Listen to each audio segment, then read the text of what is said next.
Hello students, कैसे हैं आप सब लोग। उम्मीद करती हूँ सब अच्छे होंगे। मैं Meena Rana ICT virtual class में आपका स्वागत करती हूँ। स्टूडेंट्स, हम पढ़ रहे हैं क्लास 9 की हिंदी। यतेंद्र मिश्र जी द्वारा लिखित ऐसी भी बातें होती हैं, जो कि एक साक्षात्कार है लता मंगेशकर, जो कि सुप्रसिद्ध गायिका हैं, और उनसे कुछ प्रश्न कर रहे हैं यहाँ लेखक। प्रीवियस लेक्चर में हमने उनके कुछ प्रश्न और उनके जवाबों को सुना। आइए आगे यहाँ हम इसी चैप्टर को कंटिन्यू करते हैं। तो लेखक पूछते हैं कि इसी समय विषय परिवर्तन करते हुए अपने आपसे कुछ व्यक्तिगत सवाल पूछने का मन हो रहा है। अब यतेंद्र मिश्र अभी तक उनसे पूछ रहे थे कि आपने ये जो गाना है ये कहाँ से सीखा, अपने पिताजी से आपने क्या क्या सीखा और क्या क्या चीजों से आप जो है अभी भी प्रवाहित हैं, कौन सी चीजें आपको जो है अभी भी उनको जो है उनके व्यक्तिगत जो है अब वो प्रश्न पूछना चाहते हैं। तो चलिए, इस संदर्भ में आपके व्यक्तित्व को देखते हुए यह बात दिमाग में आती है कि आपने रंगों से हमेशा परहेज किया, विशेषकर अपने पहनावे में भी इस बात का ध्यान रखा कि कहीं से भी रंगों की कोई भी दर्शना अभिव्यक्त ना हो सके। आपने देखा होगा हमेशा लता मंगेशकर जब भी गाती हैं वो जो है एक सफेद साड़ी में ही रहती हैं। तो वही प्रश्न उनसे पूछा जा रहा है। सफेद रंग की साड़ियों पर मौजूद कुछ रंगीन धारियां, गुलबूटों और पल्लों का रंग छोड़कर कहीं भी रंग से दोस्ताना निभता नहीं दिखता। आपने उन्हें कभी भी रंगीन कपड़ों में नहीं देखा होगा। सफेद साड़ियों में ही कुछ जो है रंगीन या तो धब्बे होंगे या तो कुछ धारियां होंगी, वही जो है वो साड़ी या कपड़े पहनती हैं। ऐसे में एक ख्याल मन में आता है कि आप रंगों का त्योहार होली कैसे मनाती होंगी। होली को लेकर कोई संस्मरण या व्यक्तिगत रुचि की कोई बात जो आप यहाँ साझा करना चाहें। तो अब लेखक पूछते हैं कि क्योंकि आप जो हैं रंगों से हमेशा परहेज करती हुई दिखती हैं, क्योंकि आपके कपड़े जो है हमेशा रंगीन नहीं होते हैं, कभी भी आप जो है रंगीन कपड़े नहीं पहनते हो। आप सफेद साड़ी डालते हैं और उसमें कुछ धारियां या बूटियां होती हैं, वही आप हमेशा जो है मंच पर पहन कर आती हो, यानी कि आपने कहीं ना कहीं जो है रंगों से परहेज किया है। तो फिर रंगों का त्योहार होली आप कैसे मनाते हो, और आप जो है कोई विशेष बात आपके जीवन की जो आप यहाँ साझा करना चाहते हैं सबके साथ। तो लता मंगेशकर जी कहती हैं कि हम होली खेलते थे, यह बहुत पहले की बात है, जब मेरे पिताजी जीवित थे। आजकल तो मैंने होली खेलना ही बंद कर दिया। पहले सारा दिन रंग खेलना और भीगना और बाद में जाकर देर शाम तक नहाना, अब यह सब सालों से अच्छा नहीं लगता है। यह जो होली पूरे देश में प्रचलित है, हम उसे होली की तरह नहीं मनाते थे। मेरा मतलब यह कि होली के एक दिन पहले जब होली जलाते हैं और उस समय होलिका की पूजा होती है, उसमें जो प्रसाद चढ़ाया जाता है, उन तमाम तरह की मिठाइयों को होलिका में डालते हैं और नारियल भी होलिका में आखिरी में जलाया जाता है, जिसे जल जाने के बाद आग से निकालकर उसे तोड़कर प्रसाद लेते हैं। वह जो राख बनती है उसे उठाकर दूसरे दिन एक दूसरे पर डालते हैं। इसे हम लोग जो है क्या कहते हैं, गुड़वड़ गुड़वड़ कहते हैं। होली के बाद 5वें दिन रंग पंचमी आती है। उस दिन मेरी माँ और पिताजी हम सब भाई बहनों पर केसर घोलकर थोड़ा छिड़कते थे। माँ घर में कुछ मीठा बनाती थी जो भगवान को चढ़ाकर हमें प्रसाद में खाने को मिलता था। हम सभी की अलग अलग आरतियां भी माँ उतारती थी और इस तरह हमारे घर में बचपन में होली का त्योहार मनता था। यह होली जो आजकल प्रचलित है, इसका कोई प्रवाह हमारे घर में नहीं होता था। हमारे यहाँ दशहरा और दीपावली का ज्यादा महत्व था। वो बताती हैं कि होली के जो है कुछ वो यहाँ पर बातें बता रही हैं कि किस तरह से उनके परिवार में होली का त्योहार मनाया जाता है। साथ में वो बताती हैं कि हमारे वहाँ दशहरा और दीपावली जैसे त्योहारों को ज्यादा महत्व दिया जाता है। साथ में जो नवरात्रि है उसे भी बहुत धूमधाम के साथ हम लोग यहाँ मनाते हैं। नवरात्रि के पहले दिन हम गुड़ी पड़वा मनाते हैं, जिसका विशेष महत्व है।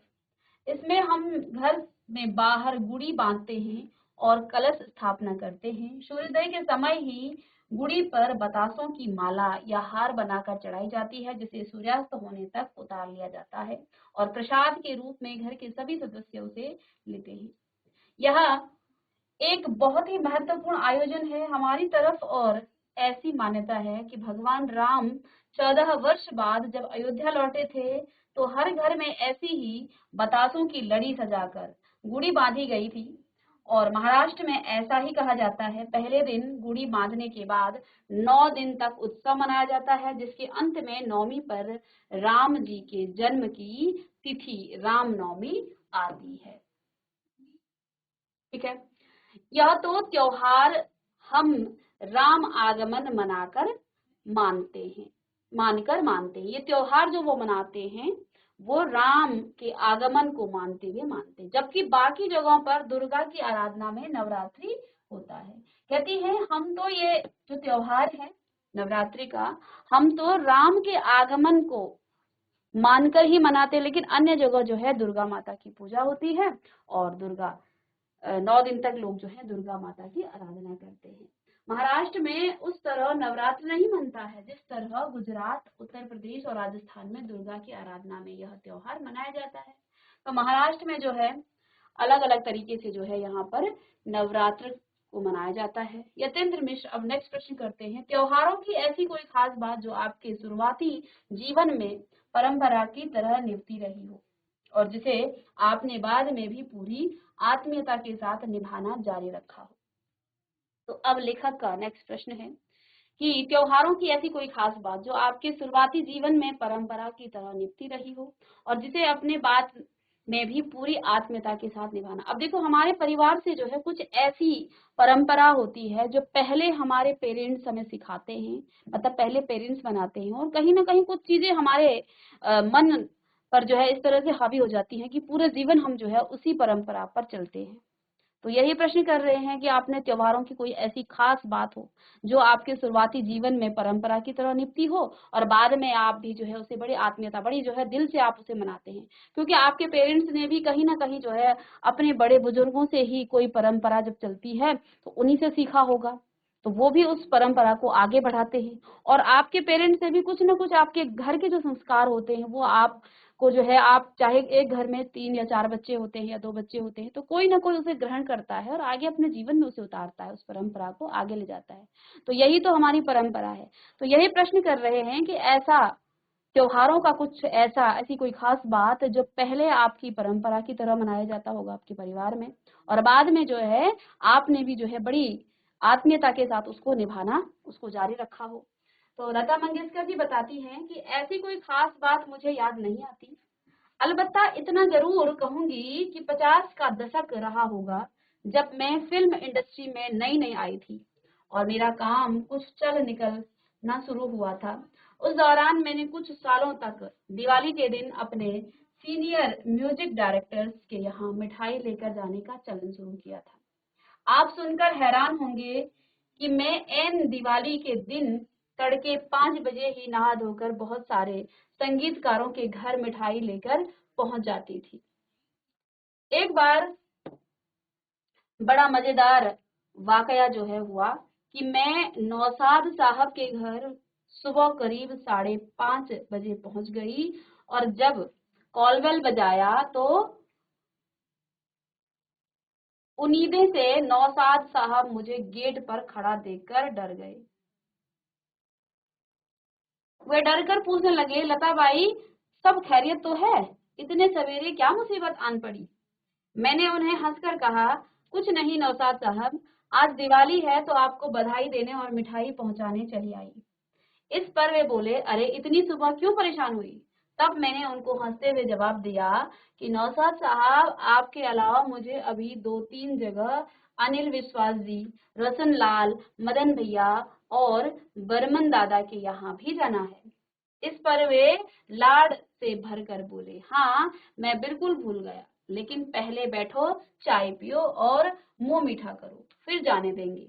फिर बोले, लता तुम हम सबको मिठाई बांट रही हो, लेकिन हम सारे संगीतकारों को मिलकर तो तुम्हें मिठाई खिलानी चाहिए, जो तुमने हमारी धुनों में इतनी मिठास घोली है। नौसाद साहब से मैंने यही इतना भर कहा कि आप आशीर्वाद दीजिए कि आगे भी जीवन में हर दिवाली के साथ मैं और मधुर से मधुर जो है गीत गा सकूं।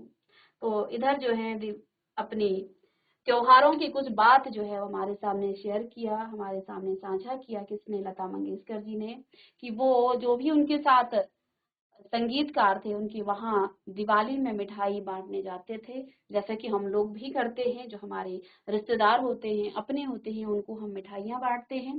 तो ऐसा ही लता मंगेशकर जी भी करती थी। अब लेखक का नेक्स्ट प्रश्न है, त्योहारों के संदर्भ में एक बात और ध्यान में आती है कि अधिकांश प्रदेशों में पर्वों व अनुष्ठानों से संदर्भित घर घर गीत गाने का प्रचलन रहा है। उदाहरण के लिए होली के मौके पर फाग और धमार, बिहार में छठ पूजा पर छठ के गीत, जन्माष्टमी और रामनवमी में ईश्वर के जन्म के कारण जो है सोहर और बधावा आदि गाने का मामला, ये गीत ज्यादातर घर और मोहल्ले की स्त्रियां ही गाती हैं।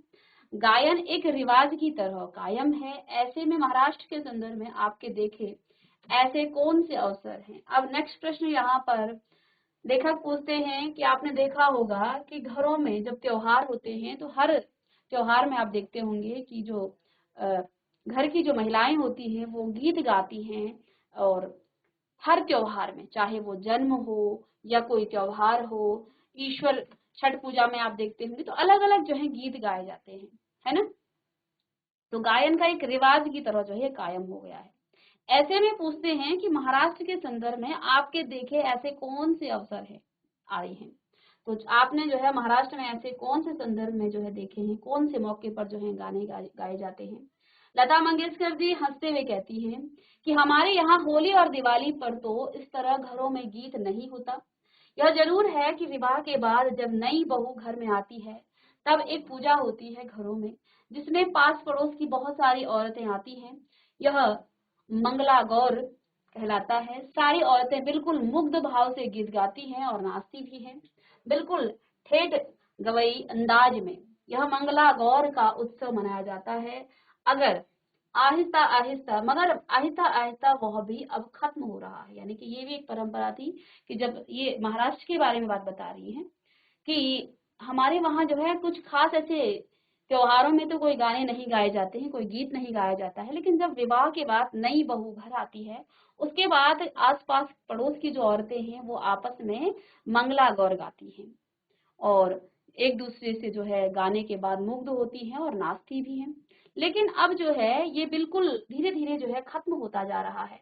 जब मैं बहुत छोटी थी तब घर परिवार या पड़ोस में किसी की भी शादी के बाद यह मंगला गौर मनाया जाता था और हम सभी लोग उसमें खूब नाचते गाते थे। उसमें स्त्रियां जो है नौटंकी और तमाशा भी की तरह कुछ कुछ करती रहती थी। मतलब कोई कुछ भी रूप धरकर नाचता था। तो यानी कि एक तरह से जो है वहां पर नाटक भी चलता था, लोग जो है बहुत एंजॉय करते थे। ऐसा लता मंगेशकर जी बताती हैं। फिर यतेंद्र मिश्र दीदी, कोरस में गाने वाली लड़कियों के साथ आपके कैसे रिश्ते रहे? क्या वे सब भी आप लोगों की गायकी में कोई सहयोग करती थी, या उनका एक अलग ही विभाग होता था जो मुख्य जो है पार्श्व गायक गायिकाओं से अलग रहता है? तो आपने देखा होगा कोरस में कुछ लड़कियां गाती, जिसमें बहुत सारी लड़कियां एक साथ गाती हैं। तो अब जो है लता मंगेशकर जी से यही प्रश्न किया जा रहा है कि आपका उनके साथ कैसा संबंध रहा है। क्या आप जो है सब भी आप लोगों की गायकी में कोई सहयोग करती थी, यानी वो जो कोरस की लड़कियां हैं क्या वो भी आपके साथ जो है सहयोग करती थी या उनका अलग ही विभाग था? उत्तर सुनिए। लता मंगेशकर जी कहती हैं उस वक्त एक ऐसा ग्रुप था जो सब जगह जाता था। नौशाद साहब के यहाँ, मदन मोहन जी के यहाँ, शंकर जयकिशन, एस डी वर्मन और आर डी वर्मन, लक्ष्मीकांत प्यारेलाल, ये जितने भी लोग थे सभी के यहाँ एक ही ग्रुप की लड़कियां थी जो कोरस में गाने जाती थी। इसलिए सबसे मेल मुलाकात भी गहरी पहचान में बदल गई थी। मेरा कोरस की लड़कियों के साथ बहुत अच्छा संबंध था और मतलब जितनी भी लड़कियां थी वो बिल्कुल मेरे घर जैसी थी। सबका ही घर में आना जाना होता था। मीना की शादी जब कोल्हापुर में हुई तो कोरस की सारी लड़कियां और लड़के वहां आए और उन लोगों ने वहां खूब गाने गाए और डांस किया। जहां तक मुझे याद पड़ता है सन 1960 में जो ग्रुप कोरस वाले गाने वालों का हमें मिला, वह लगभग 80 तक वैसे ही चला, यानी कि एक ही ग्रुप की लड़कियों के साथ जो है, देखो गाना कोरस का मतलब क्या होता है, जैसे कि आप मुख्य जो गायिका होती है उसके पीछे से एक लाइन वो मुख्य धुन वो कहेंगी, उसके बाद वो पीछे से एक साथ जो है आवाज जो आती है ना वो कोरस में गाती है। तो यानी कि इनके साथ जो है एक ही ग्रुप चला। कहती हैं लगभग जो है 20 साल तक जो है, यानी कि 60 से लेके 80 तक, यानी कि 20 सालों तक एक ही उनका जो है ग्रुप रहा। तो ऑब्वियस सी बात है कि उनका जो है अच्छे संबंध एक दूसरे से रहे होंगे। तो तब जाकर 80 के बाद जो जाकर जो है वो बदला गया। फिर उसमें कुछ लड़कियों ने गाना बंद कर दिया था और कुछ लोगों ने छोड़ दिया था। मुझसे मिलने वाले जितने लड़के और लड़कियां थी उन सब में बहुत बाद तक जो है संपर्क बना हुआ रहता था, यानी कि जो इनके साथ कहती हैं मुझसे मिलने वाले जितने भी लड़की और लड़कियां थी उन सब ने बहुत बाद तक जो है संपर्क बनाया हुआ था, यानी कि ये जो है उनका ही बाद तक जो है उनसे बातें करती थी। नेक्स्ट प्रश्न यहाँ पर लेखक का कि संगीत की प्राचीन परंपरा में बहुत सारी जो है जनश्रुतियां और कहानियां संगीत को गरिमा और शिखर देने के संदर्भ में कही जाती है, या हम इस तरह से कह सकते हैं कि परंपरा में व्याप्त हो रही हैं। मसलन स्वामी हरिदास और तानसेन के युग की बहुत सारी कथाओं में यह मान्यता भी प्रचलित थी रही कि तानसेन के दीपक राग गाने के दिए जल उठे, या कि उनकी पुत्रियों ताना रीरी के मेघ राग गाने से वर्षा होने लगी। इस तरह की अवधारणाओं पर आप किस तरह सोचती हैं? तो लता मंगेशकर जी कहती हैं जिस जमाने में कथाएं हैं उसमें हरिदास बाबा और तानसेन जैसे महान संगीतकारों के लिए ऐसा कहा गया हो हो तो हो सकता है कि उनकी कला में कोई सच्चा सुर या आत्मा की आवाज लगी होगी, तो ऐसा कुछ घट गया होगा, ऐसा हम आदर में मान लेते हैं, परंतु यह निश्चित ही हुआ होगा, यह कम से कम मैं नहीं कह सकती क्योंकि ऐसा मेरा कोई अनुभव नहीं है। हालांकि मैं यह मानती हूँ कि संगीत में वह असीम शक्ति है कि कुछ अप्रत्याशित वह जरूर रच देता है, जिसका अनुभव भी कई बार हमें हुआ है। कई बार अपने बाबा पंडित दीनानाथ मंगेशकर को सुनते हुए भी मैं कुछ अप्रत्याशित जो है अनुभव करती हूँ।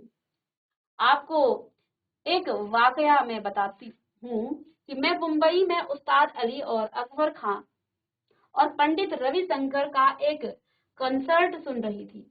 मैं श्रोताओं की पंक्तियों में बिल्कुल आगे बैठी अली अकबर भाई का वादन सुन रही थी और वे अत्यंत मंत्र मुग्ध किस्म का वादन कर रहे थे।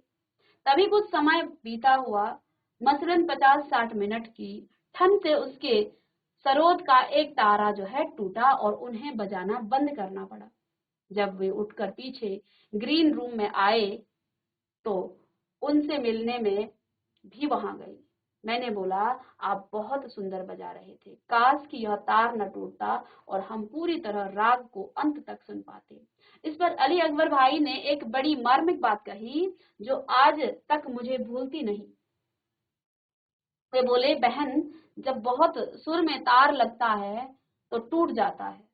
उन्होंने अपने सुर को इतने पवित्र भाव से इतना डूब कर लगाया कि सरोद का तार जो है टूट गया। इस प्रसंग से मुझे यह लगता है कि संगीत की सीमा इतनी अनंत है कि तार भी शुद्ध स्वर के आघात को सहन नहीं कर पाता, टूट कर अलग हो जाता है। आज जब उस्ताद अली अकबर खां या पंडित रविशंकर के संदर्भ में इन बातों को सोचती हूँ तो इस बात पर विश्वास करने का मन होता है कि हो सकता है मियां तानसेन से कोई ऐसा सच्चा सुर जरूर लगा होगा कि बारिश हो गई या दीपक जल उठे। ठीक है, इसके बाद कुछ और प्रश्न यहाँ पर यतेंद्र मिश्र जी करते हैं किससे, लता मंगेशकर जी से। तो एक प्रश्न यहाँ पर रह जाता है ये, और फिर आपका ये जो चैप्टर है ये कंप्लीट हो जाता है। तो इस प्रश्न को भी हम कर लेते हैं।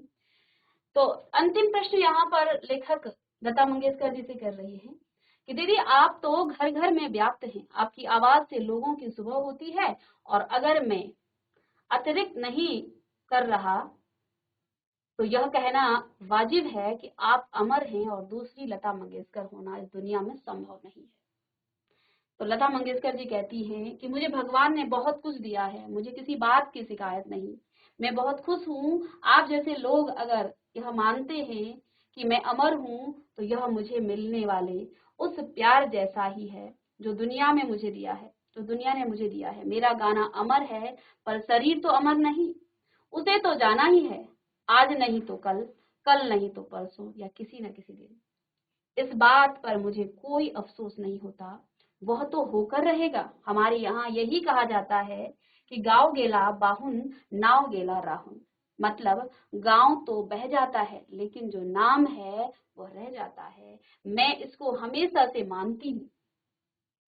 एक बात की मुझे सबसे ज्यादा खुशी है कि मैंने अपने पिताजी का नाम थोड़ा ही सही मगर आगे बढ़ाया। आज मुझे लगता है कि हे प्रभु, तुमने जो भी दिया वह बहुत दिया, दूसरों से कहीं ज्यादा दिया। अपनी कृपा की छाया से जैसे मुझे छाह दी है, वैसे ही हर एक कलाकार और नेक इंसान के ऊपर भी रखना, यही प्रार्थना है। और ये चैप्टर आपका कंप्लीट होता है। यहाँ हमने लता मंगेशकर जी के साक्षात्कार में होने वाले प्रश्न और उनके उत्तर पढ़े। अब नेक्स्ट क्लास में इसके प्रश्न उत्तर करेंगे। मिलते हैं नेक्स्ट लेक्चर में, तब तक के लिए थैंक यू।